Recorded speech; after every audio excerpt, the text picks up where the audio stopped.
ኢትዮጵያ እንዴት ነበረች? ሀብቶቿ እንዴት ነበሩ? ሀብት ማለት ህዝቦቿ ናቸው። ልጆቿ እንዴት ባከኑባት በሚለው ላይ የመጀመሪያው ደረጃ የህዝብ ፍለጋይ ነው። ልጆቿ እየታረዱ ነው። ልጆቿ እየሞቱ ነው። ልጆቿ እየተፈናቀሉ ነው። እርስ በርሳቸው እየተጣሉ ነው። ስለዚህ ኢትዮጵያ በዚህ ምክንያት ውስጣችን ተደብቃለች፣ ደንግጣለች። ያንን መላው የኢትዮጵያ ህዝብ እርስ በርሱ ተነጋግሮ ትክክል ያልሆነውን ቦታ በሽምግልና ፈቶ ኢትዮጵያን ፈልጎ ማግኘት ማለት አንድ መሆን ነው። ለዛ ብዙ የሽማግሌዎች ስራ ይሆናል። ሽማግሌዎችም ከፖለቲካ ነፃ የሆኑ መሆን አለባቸው። ቀድሞ ፖለቲካ ላይ ያልነበሩ መሆን አለባቸው። ህዝባዊ መሆን አለበት። ኢትዮጵያን ለማግኘት ህዝባዊ መሆን ያስፈልጋል። ከዛ በኋላ ደግሞ ሴቶች በልጆቻቸው ውስጥ ነው ኢትዮጵያን የሚፈጥሯት ወይም ኢትዮጵያን የሚያገኟት ፈልገው ልጆቻቸው መስራት፣ ማሳደግ፣ ካልባሌ ቦታ ላይ መጠበቅ። ከፍተኛው ስራቸው ልጆቻቸው ላይ መሆን አለበት፣ ትውልዱ ላይ። አሁን የለንም። 2-3 ጀነሬሽን ልጅ እንዲሁ ደመነፍሳችን ነው ያለው። ለዚህ ነው ኢትዮጵያ የምንፈልጋት። ከዚህ በኋላ ግን ኢትዮጵያን ለማግኘት ልጆች ላይ መሰራት አለ፣ ወጣቶች ላይ መሰራት አለበት። በተለይ እየጠፉ ያሉት በብዛት ሴት ወጣት ልጆቻችን ናቸው። አዲስ በሚወለዱት ላይ ከፍተኛ ስራ መሰራት አለ። አንድ እንደ ትምህርት ቤት ሆኖ ሰፊ ቦታ ተይዞ ከ5 ዓመት ጀምሮ ሴቶችም ወንዶችም በሁሉም ነገር አብቅቶ ማውጣት ያስፈልጋል። ሲጀመር ግን ከ5 ዓመት ቢጀመር ጥሩ ነው። የተበላሸ ነገር አይኖራቸውም መካከል እና ለየት አድርጎ እነኛ ልጆች ከየትምህርት ቤቱ ከየቤተሰቡ መርጦ ማስተማርና የምትቀጥለዋን ኢትዮጵያን ንጹህ ኢትዮጵያ፣ ውብ ኢትዮጵያ፣ በአዋቂዎች የተገነባች በምሁራን የተገነባች ኢትዮጵያን መፍጠር ያስፈልጋል።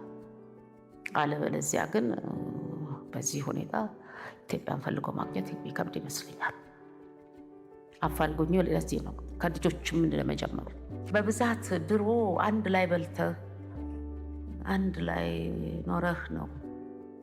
ኑሮ ለየብቻም ቢሆን አንድ የሚያደርጉን ነገሮች ሰፈሮቻችን ነው። አሁን እነዚህ ሁሉ በአንድ ቤት ውስጥ መወሰን ተጀምረዋል። ይህ ግለኝነት ነው። ህብረ ሰብአዊነት ወይም ህብረ ብሔራዊነት የሚፈጠረው ከሰፈር እስከ አገር ድረስ የሚደርስ ባሌ ያለው ሸዋ መጥቶ አገልግሎት ሲሰጥ፣ ሸዋ ያለው ደግሞ ጎንደር ሄዶ አገልግሎት ሲሰጥ፣ ጎንደር ያለው ባሌ ሄዶ አገልግሎት እንኳን ሌላ እጽዋቱ ባሌ ያለው ከራስ ዳሽን ጋራ ተመሳሳይ ነው። አፋር ያለው ከሊማ ሊሞ ጋራ ወይም ከራቅ ካለው የቆላማ ስፍራዎች ጋራ ተመሳሳይ ስነ ባህሪያቶች አሉ። እጽዋት እንኳን ልጅ የልጅ ልጅ አክስት ልጅ አለው።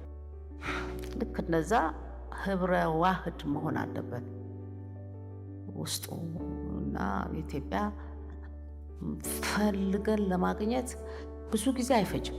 ቀናነት ይፈልጋል። ድንቅ ኢትዮጵያን መፍጠር፣ የነበረችዋን ኢትዮጵያን ማምጣት ይቻላል። ግን በዚህ አሁን በምናየው ትውልድ አይደለም። አዲስ ትውልድ መስራት ያስፈልጋል። ትልቅ ሆምወርክ ነው ይሄ ለዚች ሀገር። እናቶች ላይ ሆምወርክ አለ፣ አባቶች ላይ ሆምወርክ አለ፣ ጎረቤቶች ላይ ሆምወርክ አለ፣ ጠቅላይ ግዛቶች ላይ ሁሉ ይህንን ቤተሰባዊ አድርጎ መፍጠር ያስፈልጋል። በየክልሉ ከ5 ዓመት ጀምሮ ያሉ ልጆች ፍጹም አገረሰብ ትምህርት እየተማሩ ማደግ አለባቸው።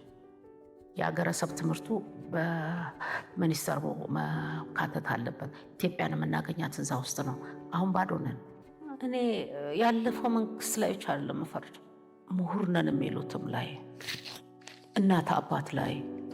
እኔ ልጄን ለማሳደግ ከግድ መንግስት አያስፈልገኝም።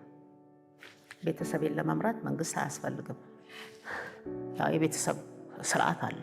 ዝክረ ነገር አላት ኢትዮጵያ። የቤተ መንግስት አስተዳደር፣ የመኳንንት ቤት አስተዳደር፣ የገበሬ ቤት አስተዳደር፣ የመንግስት ሰራተኛ አስተዳደር፣ ዝክረ ነገር አለ። በዛ ዝክረ ነገር ውስጥ ያሉትን ህግ ነው ይሄ የኢትዮጵያ ዝክረ ነገር። የኢትዮጵያ ያናኗር ስርዓት ነው። በዛ ስርዓት ውስጥ ልጆቹን ህዝቡ አላሳደገም። ከመንግስት የፖለቲካ አካላት ጭምር ልጆቻቸውን ገለዋቸው ነው በዚህ 30 ዓመት ያደጉት። ከዛም በፊት ያለው ደግሞ ጥሩ ያደገው ልጅ ፖለቲካ የማያውቀው ፖለቲካ ውስጥ ገብቶ ንጉሱን ለማፍረስ የተጠቀሙበት፣ ምሁራኖችን ለመጨረስ የተጠቀሙበት ነገር በሙሉ ሀገሪቷን ጎድቷታል። ይህን ጉዳት ይህን ስብራት ለመጠገን አዲስ ትውልድ ላይ በጣም መሰራት አለበት። ሀገሪቷ ሙሉዋን እጽዋቷ፣ አስተዳደሯ፣ ስርዓቷ በሙሉ ጠፍቷል። ያንን ወደ ማንነቷ ሀገሪቷን ማምጣት ያስፈልጋል። ኢትዮጵያን ፈልጎ ማግኘት አንዱም ይሄ ነው እና ቤተሰባዊ ሕግ ስርዓት ለእያንዳንዱ ነገር ያሉትን ነገሮች ፈልፍሎ ማውጣት ያስፈልጋል። የነበረውን ነገር እኛ አዲስ ነገር ከውጭ ማምጣት ያለብን አይመስለኝም። እዚሁ ያለውን የገበሬ ስርዓት ጥሩ ነው። ቀድሞው ያንን የገበሬ ስርዓት ወደ ገበሬው መካከል ማምጣት ያስፈልጋል። አርሶ መሸጥ ብቻም አይደለም፣ ዘርን መጠበቅ ያስፈልጋል። ዘር ሲጠበቅ የእህል ዘር ብቻ አይደለም፣ የቤት ውስጥ ያለውን የወለዳቸውንም ዘሮች ማስተካከል አለበት። ህዝቦቹ፣ ቤተሰቦቹ፣ ጎረቤቶቹ በአጠቃላይ አንድ ሆነው አንድ ላይ ተሰብስበው የነበረውን የቆሎ ማህበር፣ የጽዋ ማህበሮች እነዚህ በሙሉ አስተዋጽኦ ነበራቸው። እነዚህ ሁሉ ፈራርሰዋል ነው። ኢትዮጵያ ውስጣችን ናት ያለችው። ታዝባን ውስጣችን ገብታ ተደብቃለች።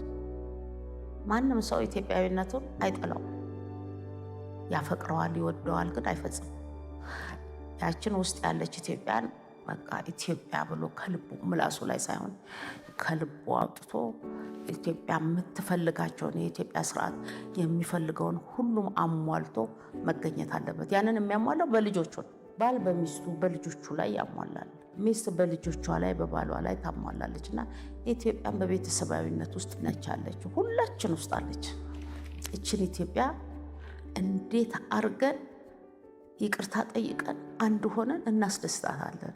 የምትደሰተው አገር አንድ በመሆኗ፣ የምትደሰተው አገር በመልማቷ፣ ደግ ለጎረቤት በማሰብህ፣ አለሀገርህ ደግ በማሰብህ፣ ሁሉንም እኩል በማየት ስነ ፍጥረትን ሁሉ እኩል በማየት ሲፈጥረን እኩል አድርጎ ነው የፈጠረን። በተለይ የሰው ልጅ ከሁሉም በላይ አድርጎ ነው የፈጠረውና ያንን ከሁሉ በላይ ሆኖ የፈጠረውን የፈጣሪን ሕንፃ አክብሮ ተከባብሮ መኖር ኢትዮጵያዊነት ነው። ኢትዮጵያ ከተደበቀችበት ትወጣለች። ያን ጊዜ ሁሉ ዓለም በሙሉ ኢትዮጵያ ይላታል። አሁን እየፈረሰች ያለች ኢትዮጵያ ናት። ያሳዝናል። እና እንዳትፈርስ አፋልጉኝ ጥያቄ በተለይ እናቶች ላይ ሴቶች ላይ ሲያፋልጉኝ ልጆቻቸውን ጥሩ አድርገው መያዝ፣ የቱለሃል ማለት የምንሰማው ከምናየው ቀድሞ መንገር፣ ጥንቃቄ እንዲወስድ ማድረግ። ልጅ የነገሩትን አይረሳም እና የድሮዋን ኢትዮጵያ ደግሞ መንገር ያስፈልጋል። የኢትዮጵያ ስርዓት ይሄ ስለነበረ ጥሩ ኖረዋል አባቶቻችን።